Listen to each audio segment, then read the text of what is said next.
මුහුදයට සැතපුම් 7ක්. සඳට වඩා දුරස්ථ ස්ථානයක්. සාගරයේ සිට පෘථිවියේ මධ්‍යයට ආසන්නතම තරම් ගැඹුරු ස්ථානයක් වන මරියානා ගාදය ගැන කරුණු රසක් අද අපි මේ වීඩියෝ එකෙන් කතා කරමු.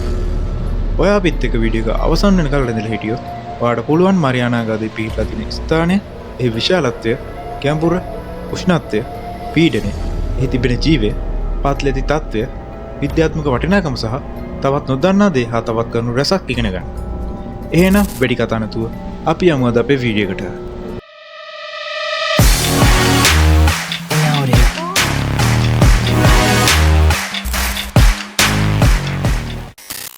බටහිර පැසිෆික් සාගරයේ මරියානා දූපත් අසල මරියානා ගාදය පිහිටා තියෙනවා. මරියානා ගාදයේ චැලෙන්ජර් ඩීප් එකවත් මරියානා ආගාදයේ ගැඹුරම ස්ථානයේ ගැඹුර මීටර් 10900 10930 අතර ගැඹුරක් ගන්නවා. හරියටම එවරස්ට් කන්දට වඩා උස තැනක්. මේ අධ්‍යයනය සහ ක්‍රමය අනුව ගැඹුරේ සංඛ්‍යාව තරමක් වෙනස් වේ. මෙහිදී මම කීව චැලෙන්ජර් ඩීප් කියන්නේ බටහිර පැසිෆික් සාගරයේ මරියානා ආගාදයේ දකුණු කෙළවරේ පෘථිවිය මුහුදු පතුලේ තියෙන ගැඹුරම ස්ථානයයි. එතකොට හිතන්න සාගරයේ ගැඹුරම ස්ථානයේ පීඩනය කොහොම ඇද්ද? ඔව්. හරියටම කිව්වොත් ආගාදයේ ගැඹුරම තැන පීඩනය මෙගා පැස්කල් 108.6ක් පමණ වෙනවා. දල වශයෙන් කිව්වොත් මතුපිට පීඩනය මෙන් 1070ක ගුණයක්. වර්ග අඟලට ටොන් 8කට වඩා. මෙය බටහිර පැසිෆික් සාගරයේ අඩසඳ හැඩති අගලකි.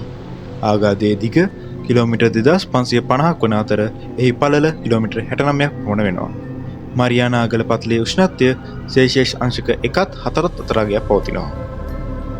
දැන් අපි කතා කරමු මරියානා ආගාදයේ පවතින මේ අපූර්ව විස්මයජනක ජීවිය පිළිබඳව සහ ඔවුන්ගේ විශේෂ තත්ත්වයන් පිළිබඳව. මරියානා ආගාදයේ පවතින එම අන්ධකාරයට, පීඩනයට, උෂ්ණත්වයට හැඩගැසුණු මත්ස්‍යයන් විශේෂ සහ ශුද්‍ර ජීවීන් විශාල ප්‍රමාණයක් එම ආගාද පතලේ ජීවත් වෙනවා. උදාහරණ වශයෙන් මුහුදුගොළු වෙල්ලා, ජයන්ට් ඇම්ෆොෆීට්, නලපණුවා, ඩම්බෝ බූවල්ලා, මුහුදු ඌරා හඳුන්වා දෙන්න පුළුවන්. එමෙන්ම එම ජීවීන්ට ආවේනික වූ ලක්ෂණ වුන් පෙන්වුම් කරනවා.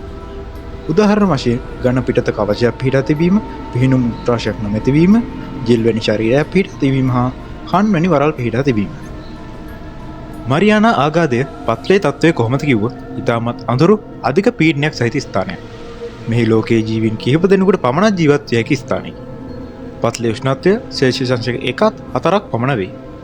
මෙම උෂ්ණත්වයේදී ජලය අයිස්ක්‍රීමට ආසන්න නමුත් අධික පීඩන හේතුවෙන් ද්‍රව වේ. මුහුදු පතුල සියුම් අවසාදිතයකින් වැසී ඇත.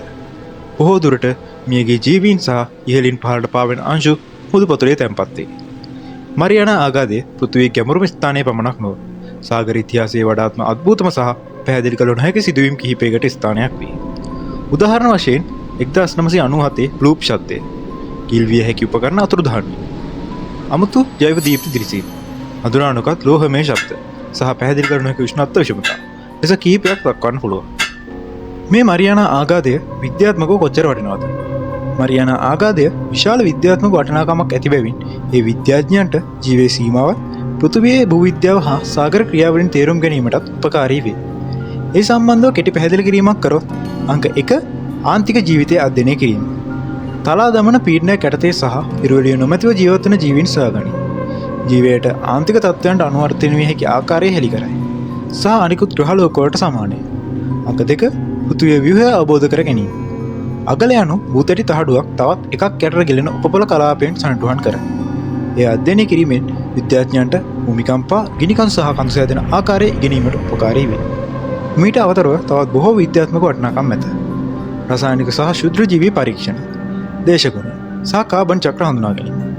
කොටින්ම කිව්වොත් මරියානා ආගාදය යනු ඉතාමත් ආන්තරික තත්ත්වයන් යටතේ ජීවය සහ ග්‍රහලෝක ක්‍රියා කරන ආකාරය හෙළි කරන ස්වභාවික රසායනිකාරයක් වැනිය. මරියානා අගල පිළිබඳව අපි තාමත් නොදන්නා කරුණු මොනවාද බලමු. අංක 1 අගලේ සම්පූර්ණ සිතියම. අංක 2 නොදන්නා ජීවී ස්වරූප. අංක 3 ගැඹුරු පෘථිවියේ ක්‍රියාවලිය. අංක 4 රසායනික රහස්. අංක 5 ගෝලීය පරිසරයට ඇති බලපෑම. අංක 6 ගවේෂණයේ සීමාවන් සහ තවත් බොහෝ දේ අපි තවමත් නොදනි. එහෙනම් මරියානා ආගාදය ගැන කරපු මේ වීඩියෝ එක මෙතනින් අවසන් වෙනවා.